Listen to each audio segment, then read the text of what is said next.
Mosaic, a daily news program from Link TV, presents a selection of news reports from independent and state-controlled broadcasters from throughout the Middle East.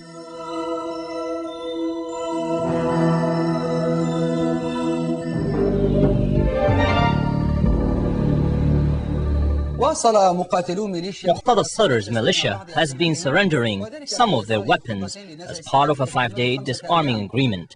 The interim Iraqi government hopes that this step will end the chaos in the Sadr city in Baghdad.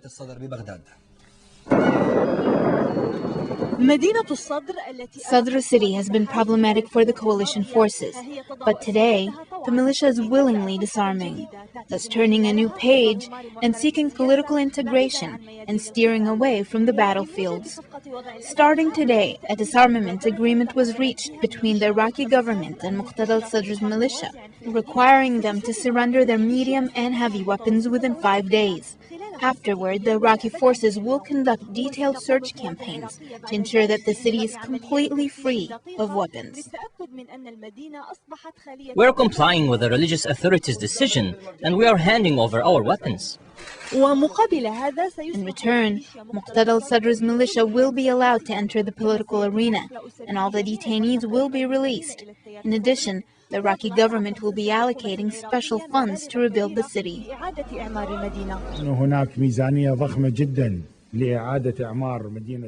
A very large budget has been allocated for the reconstruction of the Sadr city. The Iraqi government will allocate $385 million for this project. In addition, other countries' contributions may reach $150 million. Therefore, we have about $500 million designated for the reconstruction of the city. The Iraqi government is welcoming al-Sadr's militia disarmament initiative, and they are hoping that other Iraqi cities will follow suit.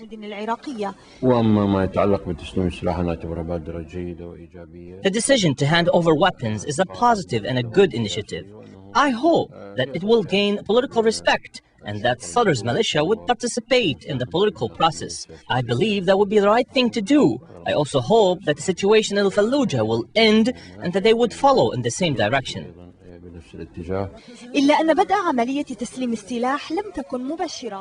The process of handing over weapons started slowly, as there's a low turnout at 3 arms collection centers. Nevertheless, rocket-propelled grenade launchers, artillery shells, landmines, and assault rifles were handed over. The coalition and Iraqi forces are hoping that there will be a larger turnout in the coming days. As the hours pass by, hope increases, especially since more than 250 Iraqi detainees were released from the Abu Ghraib prison and from a detention camp in Qasr. من سجن أبو غريب ومعسكر للأسرى في قصر. The Iraqi government says that the release of detainees is not related to the negotiations with Sadr's militia. Meanwhile, observers say that this is not a coincidence. There's little hope to find survivors under the rubble of the Taba Hilton Hotel 48 hours after the explosion. The death toll has risen to 34. Meanwhile, the head of the anti-terrorism agency in Israel called on all Israelis to leave the Sinai and return immediately, fearing other attacks. At the same time, Egyptian authorities arrested 13 Bedouins suspected of providing the explosives to those who carried out the attacks. The Egyptian Security Authority says that it is premature to conclude that Al-Qaeda is behind the attacks.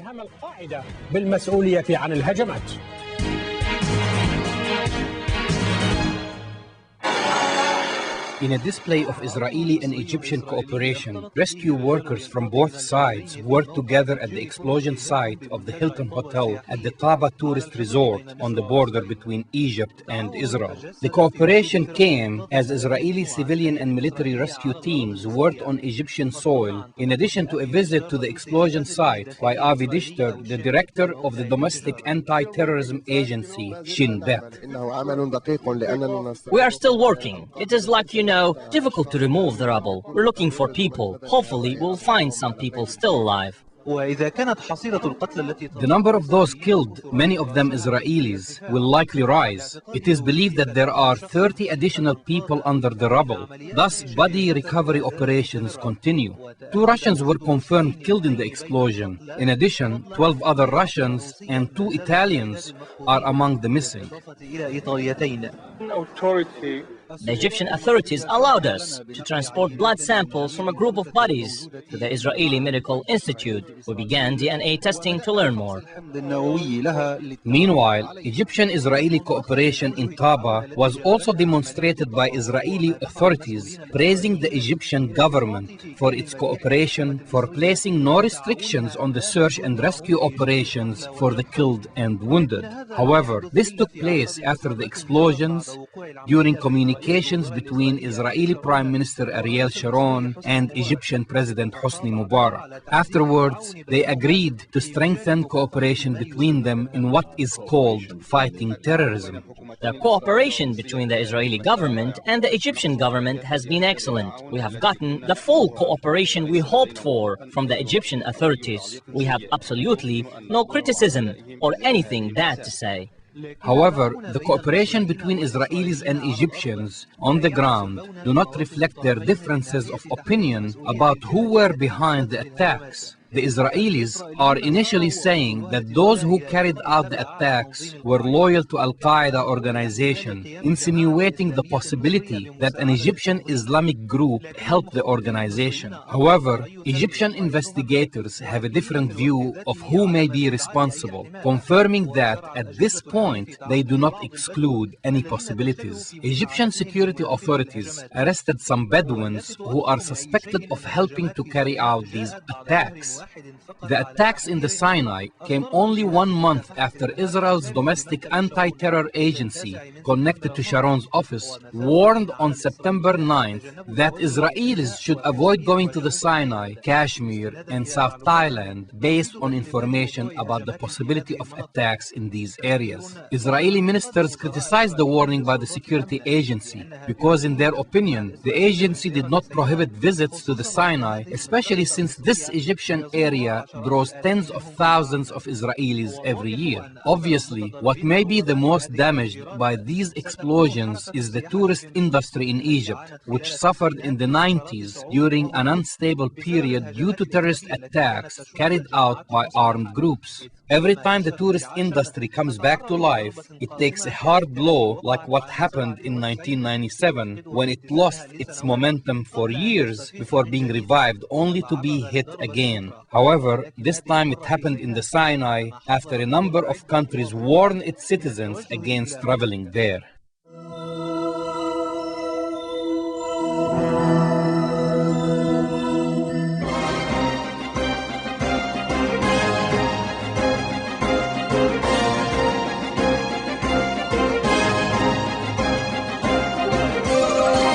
Joining me now in the studio is Arab Affairs expert Dr. Mordechai Nissan of the Hebrew University. Thank you for being with us, Dr. Nissan. We're hearing from the Army that the days of penitence are in its last days. They've rounded up a number of arrests and they've killed several Palestinian terrorists. But on the other hand, Sharon is saying they're continuing the operations. What's the truth? It's hard to know what the truth is, but Sharon's position is based on the assessment that it's necessary to continually reduce the ability of Hamas and other Palestinian terrorist organizations from being able to fire rockets to Sderot and the northern Negev. Now, that assessment is reasonable because even when the operation will stop, that will not guarantee that rockets will not be fired thereafter.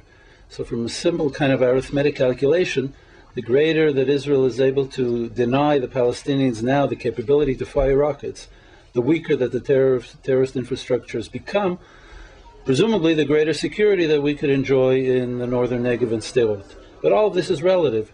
It's not likely to bring a complete end to terrorist activities against Israel. Can we expect the stop firing of Qassam rockets just from an operation of this sort, or is this sort of operation a bit too short-term, a bit too restricted to expect the results? I think the problem and dilemma really is that a major military operation has to ultimately, if we bring it to its logical conclusion, demilitarize the Palestinian community in the Gaza Strip. To fully demilitarize them, to deny them any weaponry, any explosive materials would require a major military operation.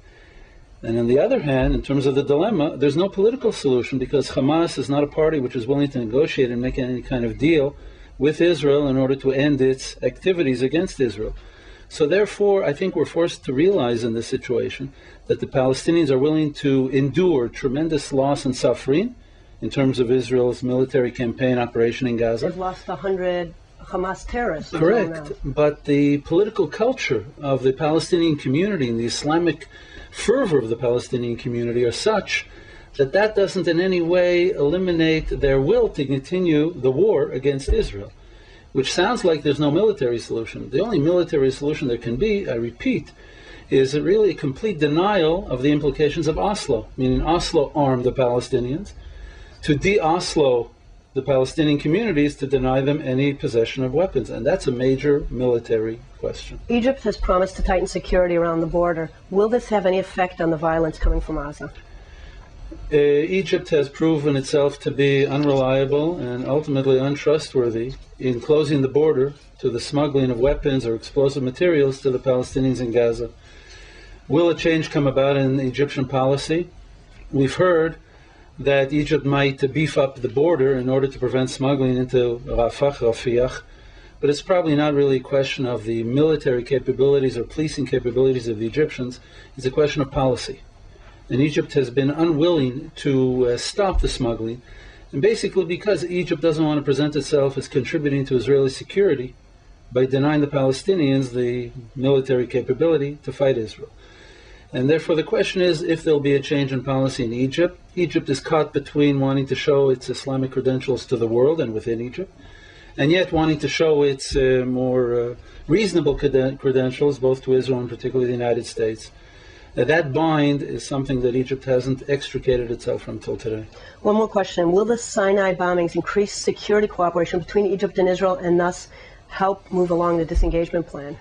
For security cooperation between Israel and Egypt to increase, it's a question of Egypt's policy and a question of Egypt's capabilities. It has to decide that it wants to cooperate with Israel, which may emerge, but there's no real sign that it has over the last number of months.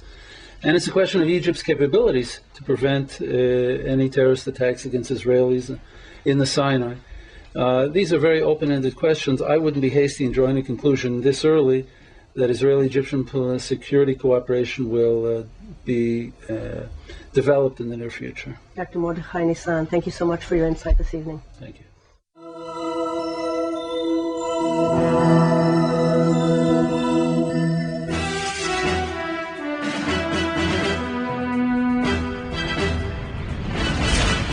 The Israeli occupation army killed another Palestinian and injured at least 14 others in its ongoing aggression against the Gaza Strip. And Israeli Prime Minister Ariel Sharon rejected his advice from his army chiefs to halt the Gaza offensive, which has claimed the lives of 111 Palestinians in the past 13 days. Sharon was to address Parliament on his plan to pull out of the Palestinian territory next year. The Israeli aggression against the Gaza Strip has entered its 13th day. Israeli Prime Minister Ariel Sharon ordered the continuation of the offensive, ignoring advice from his army chiefs to stop it. According to Israeli public radio and the Haaretz newspaper, senior officers had told Sharon that the so-called Operation Days of Penitence had now met its main objective and managed to halt rocket attacks on southern Israel. But Sharon snubbed the advice and ordered the army to push on with the assault that has been centered around the Jabalia refugee camp in the north of the territory. Haaretz cited senior officers as saying troops were being exposed to an unnecessarily high risk by remaining in the densely populated camp, and that rocket launchers has also been moved from Jabalia. On Monday, another Palestinian was killed and 6 others were wounded during an Israeli occupation army offensive in the central Gaza Strip. Also in Gaza, an Israeli aircraft fired a missile at the Jabalia refugee camp after nightfall on Sunday, wounding 8 in the second airstrike of the day. The wounded were taken to hospitals in nearby Beit Lahia. Hospital officials said 2 of the wounded were in a critical condition. Israeli military sources claimed the airstrike was aimed at Palestinians planting a bomb. The death toll from the aggression rose to 111 on Monday after 2 more Palestinians died of injuries they had sustained the day before. Hospital sources said Yusuf Abu Saif, 20, was injured on Sunday during an airstrike on the Jabalia refugee camp, while 24-year-old Ahmad Hamad had been wounded in the nearby town of Beit Hanun.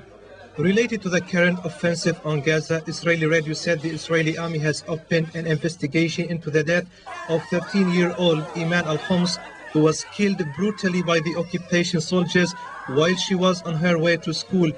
The girl was first gunned down by soldiers posted in a nearby observation tower in the southern Gaza Strip last week. The commander then shot the girl several times. Her body was riddled with 20 bullets, including 5 in the head. The outcome of the investigation could be predicted if we take into consideration Israeli Army Chief of Staff Moshe Ya'alon's comments on the crime. Ya'alon said soldiers had justified firing at the girl, whom they suspected of wanting to distract their attention and lead them away from the tower to give way for Palestinian snipers to shoot them. Israel has for decades gone unpunished for its aggression policy against the Palestinian people. Secretary of Iran's Supreme National Security Council Sheikh Hassan Rouhani told visiting Russian Foreign Minister Sergei Lavrov that if Iran's use of peaceful technology is recognized, then Iran will remain committed to the Non-Proliferation Treaty and its additional protocol. Rouhani added that Iran looks upon trust-building measures as positive, but only on the condition that Iran's legitimate and legal rights are respected internationally. For his part, Lavrov said Russia opposes seeing Iran referred to the UN Security Council over its nuclear program. Russian Foreign Minister Sergei Lavrov made it clear that his country opposes seeing Iran referred to the UN Security Council over its nuclear program, warning such a step could be counterproductive. The Russian minister, on a 2-day visit to Tehran, reassured his country's commitment toward building the Bushehr nuclear power station despite pressure from the United States, and expressed his support for Iran's missile development program. We oppose referring Iran's nuclear program to the UN Security Council and will resume our cooperation due to past understanding with Tehran. Concerning the Iranian missile ability, there is no cooperation between the two states, but we do support Iran's policies in this field, and we wish that this ability will not be used for other uses. On the provision of nuclear fuel, a deal that has been held up for several months amid a dispute over pricing and the return of spent fuel, Lavrov said he now expected a contract will be signed in the near future. And he said he saw no linkage between the deal and the November 25 deadline set by the IAEA for Tehran to comply with the demands by the UN nuclear watchdog. For his part, Kamal Kharazi, the foreign minister of Iran, reiterated his country's refusal to give up its work on the nuclear fuel cycle, but added Iran was ready to accept all mechanisms to give proof that his country's nuclear program is peaceful, not military. Possession of nuclear fuel is a natural right. Tehran will not bargain on, but we are ready to accept all mechanisms to give proof that there is no deviation of the Iranian nuclear program. Though the nuclear issue took a very big part of the ministers' discussions, other issues including bilateral relations and the situation in Caucasia had their way to the round table. Surprisingly, the Iraqi issue was completely absent, though both countries are to participate in the common international conference about Iraq. Lavrov's visit, according to officials in Moscow, could also finalize a visit to Iran by Russian President Vladimir Putin in the foreseeable future. At least 5 people were killed when a suicide bomber shot his way into a Muslim Shiite mosque in the Pakistani city of Lahore on Sunday and detonated his explosives.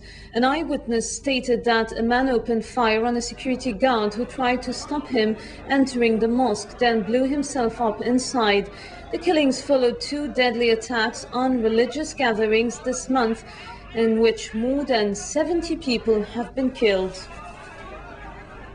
Still in Pakistan, a militant tribal leader whose men are holding 2 Chinese engineers hostage said on Monday he would wait until 11 GMT before carrying out a threat to kill one of the Chinese.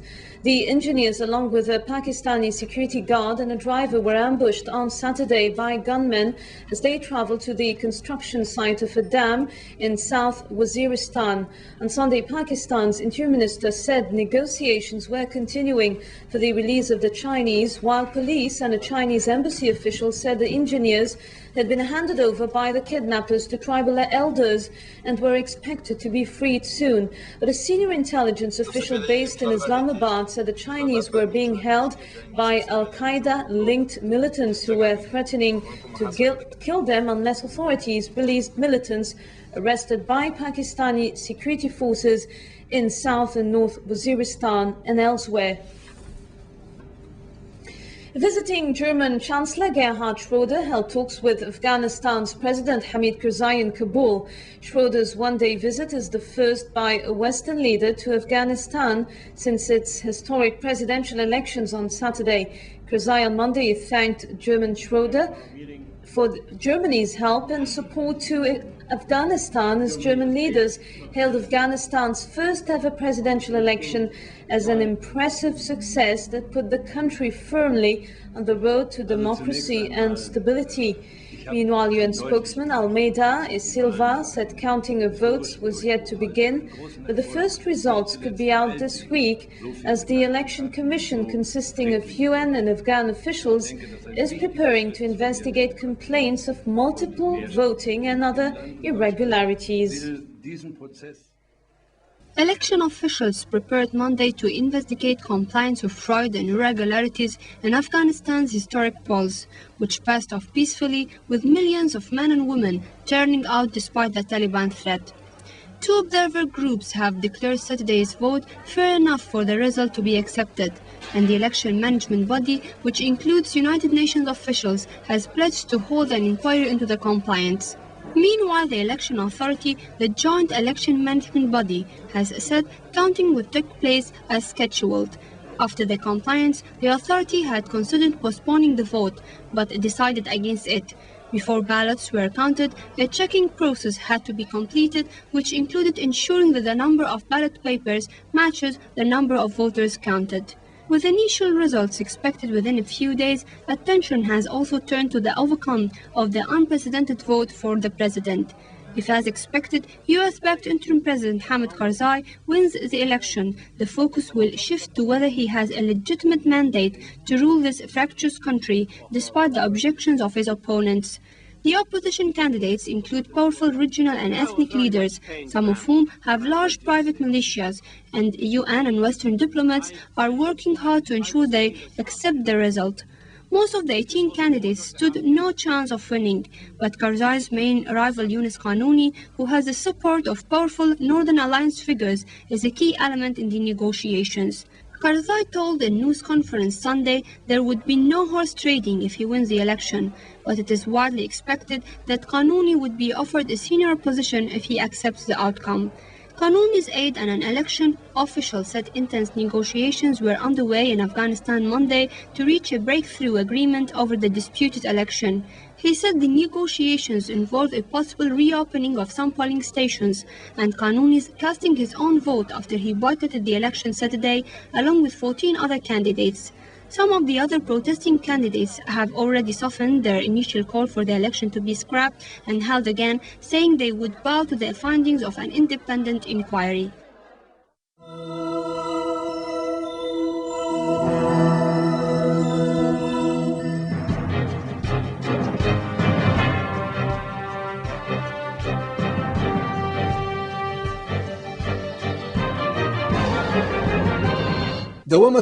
As the sectarian conflict in Pakistan continues, many innocent people were killed when a suicide bomber targeted a Shiite mosque. This attack, which killed at least 4 people in the religious city of Lahore, comes amid a series of violent events that have been taking place in Pakistan during the last few months. More details in the following report. During the last 10 days, many attacks targeted both Shiite and Sunni religious centers, killing at least 75 people. The latest of these attacks was carried by a suicide bomber who exploded himself in a Shiite mosque, killing many people, including a 14-year-old child. The 2 security guards who tried to prevent the attacker from entering were also killed. The targeted Kashmir Shiite mosque is located in the religious city of Lahore. It was under strict security measures since last week's attacks. The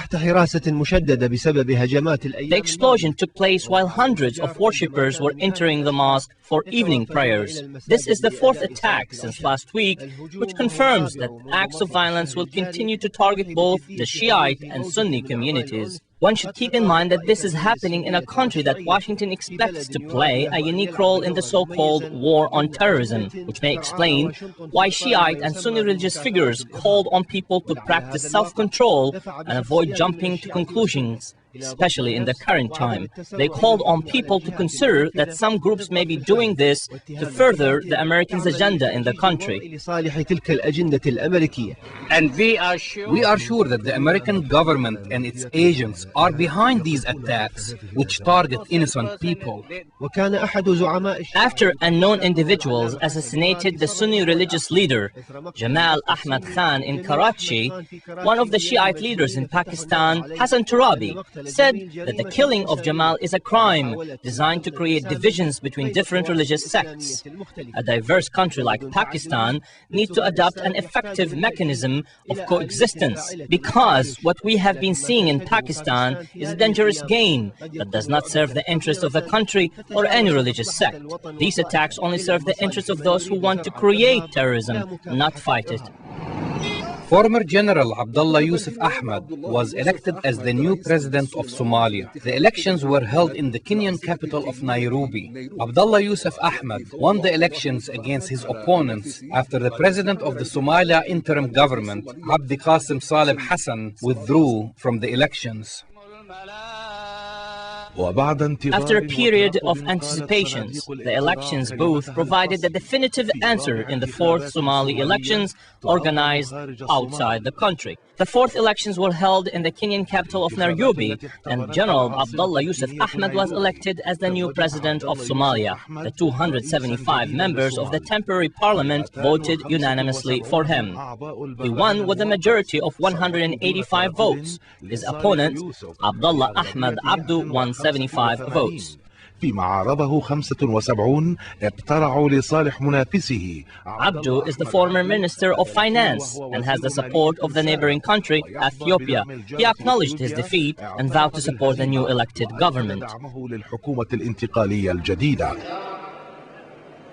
نجاح الجولة الثالثة من الانتخابات الصومالية. The 3rd stage of the Somali elections was conducted after the 2 main opponents failed to gain more than 1/3 of the votes in the 1st and 2nd stages of the elections. In the 1st and 2nd stages, 27 presidential candidates, including former President Abdi Qasim Saleh Hassan, competed against each other. Those once were old enemies are now allies. They vowed to loyally serve their country, continue the national reconciliation efforts between all Somalis, and to establish security and peace. 69 عاما قال إنه سيسعى إلى وضع دستور جديد تجري بموجبه الانتخابات. The 69-year-old retired General Abdullah Yusuf Ahmed said that he will try to put in place a new constitution and that new elections will be held in the end of his 5-year term. The new president publicly declared his support to Washington in its so-called war on terrorism.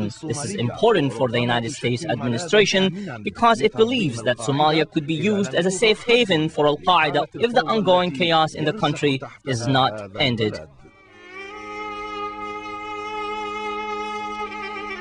The views expressed on Mosaic are not those of Link TV or its sponsors, but of the broadcasters themselves. Mosaic is made possible by a grant from the John S. and James L. Knight Foundation, which promotes journalism excellence worldwide and invests in the vitality of 26 U.S. communities, and the William and Flora Hewlett Foundation. Additional support is provided by the Firedoll Foundation and Henry and Virgilia Dakin.